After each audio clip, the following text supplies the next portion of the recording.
The next software we learned is Dynascape.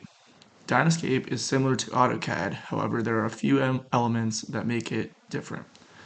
Dynascape is also specific to the landscape contracting industry. Just like AutoCAD, Dynascape has a model space where you're able to do all of your drawing. We still inserted a template so we could trace the drawing instead of starting from scratch. In Dynascape, we start the drawing with choosing a scale and a paper size, instead of at the end like you do in AutoCAD. Dynascape has a polyline tool very similar to the way that AutoCAD does. However, the polyline in Dynascape is much more versatile. In Dynascape, you can use the grip edits of the polyline to create curves rather than using the arc tool like in AutoCAD.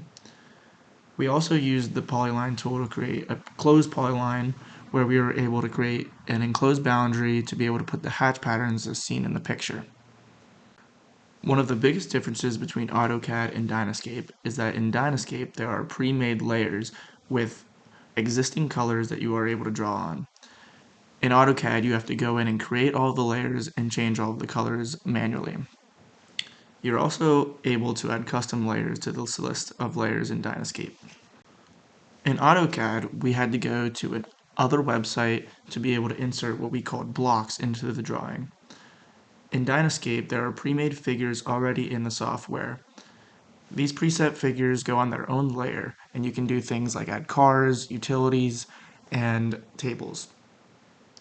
These features are built into the software rather than having to go to an outside website like in AutoCAD. In Dynascape, you're able to immediately rotate and resize these figures instead of needing to do extra steps like in AutoCAD. One of the coolest features in Dynascape is the plant label tool.